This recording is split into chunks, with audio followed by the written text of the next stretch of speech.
Ambassador Dannon, thank you for being with us today. Minister Shaked was here just a few minutes ago and she said that Israel has ceased to be the punching bag at the UN, which I guess would make you Israel's Rocky Balboa at the UN.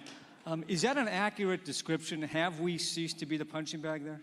Shalom, I'm very happy to be here again, to see so many dear friends. At the UN, sometimes I feel alone. But when I come here, I see so many colleagues from the government, from the Knesset, from Israel. I'm really happy to be here. I want to thank Yaakov Katz and you for inviting me. Maybe next year we'll do it inside the UN, the Jerusalem Post Conference. Indeed, we do feel a change at the UN. Ambassador Nikki Haley, she's a great ambassador of the United States. Yes, she deserves it. And we work together to bring the UN where it should be. When the founding fathers of the UN decided to form the UN, they thought about promoting peace. But what's happening today at the UN is exactly the opposite. And I'm very optimistic. We saw it a few weeks ago when there was a report by ESQA. I don't know if you heard about this organization. ESQA decided to compare Israel to apartheid state. Can you believe it? We have minorities in the government. We have minorities in the Knesset, even in the Supreme Court, and they call us an apartheid state. The first moment I saw the report, I called Nikki Haley. I met with her the same day.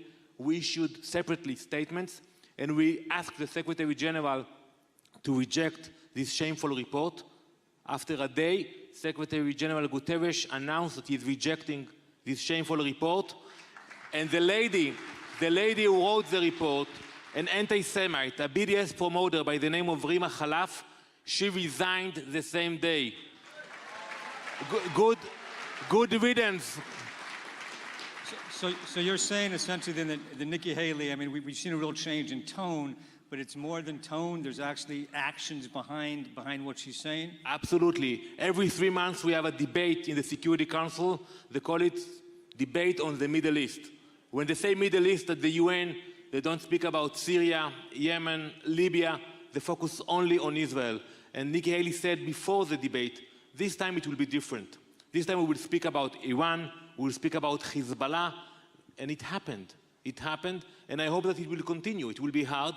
Next month, Uruguay will lead the Security Council, but I'm very optimistic that we will continue to see the change. Look, we saw last week in the UNESCO at the executive board meeting that this or the resolution saying that disavowing Israeli sovereignty over Jerusalem passed with only 38% of the 55 countries there voting for it. I think it was 22-10 with the rest abstaining. What does that mean? What does that show, that the 38% of those voting voted against it? First, let's analyze it for a minute. UNESCO, it's an agency that needs to focus on culture, education, heritage, and look what they did. They say to us that we cannot live in Jerusalem. That's a chutzpah. That's a chutzpah to tell us that it is illegitimate for Jews to live in Jerusalem. And yes, we made a very strong remarks about it, and the Prime Minister decided to cut funding to the UN because of that. And we will continue to fight back. We will not sit idly by when we will see those ridiculous, some of them meaningless statements passing in UNESCO. But we saw a change in the vote of the European countries, and we're very happy about it. You mentioned that the Prime Minister Netanyahu cut back the funds to the UN. I think he cut, now we're going to pay $2.7 million instead of $11.7 million. Does that matter to the UN? I mean, are those numbers significant? And why has it taken Israel so long to take this action? Well, my approach that we don't sit quietly. Some people would say that I'm too aggressive sometimes with the UN, but it works. And it's not about the money that Israel will not pay to the UN. There was a letter a few days ago that was signed by 100 senators, which said very clearly to the Secretary General that the US will not continue to support the UN if the UN continue to attack Israel. And that's a little bit more than a few $1 million. The US gives 25% of the UN budget.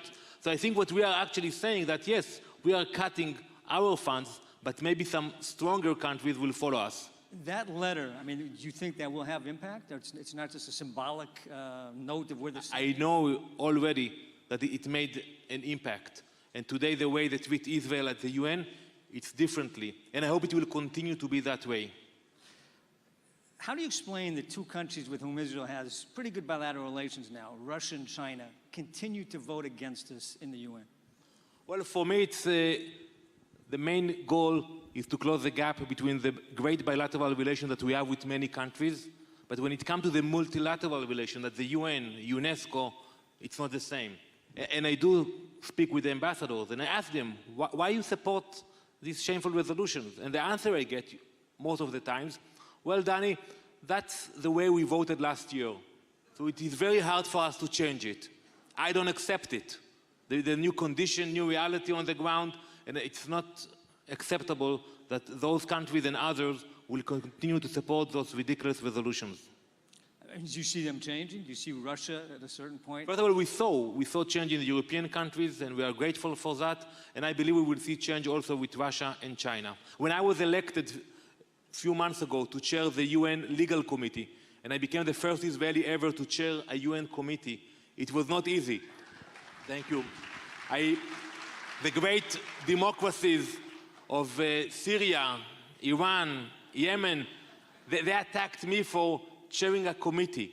And then we went to a vote in the General Assembly, and countries like India and Singapore, which we have great bilateral relations, supported me. And at the end of the vote, I got the support of 109 member states who supported me. So it shows that when you have good bilateral relations, you can make the change at the UN as well. So which countries do Israelis not appreciate enough who do support Israel very strongly in the UN? Like if you want to plan your vacation schedule, where should we go? I can tell you where not to go. But first of all, I learned that at the UN, a vote is a vote. The vote of the Marshall Islands is the same vote of the US and Russia. So we are grateful to our friends from the Pacific Islands, Palau, Marshall Islands. They stand with us, and we are grateful for that. And we have many friends. And some of the people, when it comes to supporting Israel, they do it quietly, not publicly. And our mission is to make sure that in the future, they will support Israel publicly as well. Look, Israel was obviously infuriated at UN Security Council Resolution 2334. In the 4 months since it's passed, has it had any real impact? Yes. The Palestinians are lying all the time. And this resolution actually encourages them to continue to lie. Abu Mazen was in the White House a few days ago, and he lied. And he lied to President Trump when he said that he's educating towards peace. That is a lie. Marwan Barghouti is leading a hunger strike in Israel. He's also lying. It's not a hunger strike because, I don't know if you saw it, but he was caught eating at night in his cell. That is a fake hunger strike. It's not a hunger strike. So this resolution at the Security Council encourages the Palestinians to continue to lie to the world because they can get whatever they want without negotiating with Israel, without facing reality. And hopefully, with Nikki Haley, we'll be able to change this resolution. It's not easy, but I want to remind you, and I see some of the people who support Israel for many years here in New York, in 1975, the UN adopted the resolution which equates Zionism to racism.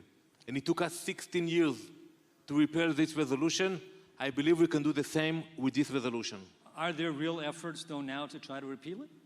Yes, it's not easy because, as you mentioned, Russia, China will probably veto it, but I think gradually we can make a change. I think we have time for one last question. Israel has never been on the Security Council, one of the few countries in the UN who hasn't been on the Security Council. You put in a bid for 2019, 2020, I think the vote's next year. What are the chances? I mean, is it a real possibility that we could win a seat? When I spoke with my colleagues in Jerusalem and I told them I'm running to be the chairman of the 6th committee, of the legal committee, they responded, no way. Nobody will allow it. And sometimes when I say that I want that Israel will sit at the Security Council, people are skeptical about it. But I believe that Israel is a full member state at the UN, and we can win this race. And hopefully, one day we will see our Prime Minister sit at the Security Council. We're running against Belgium and Germany for 2 seats.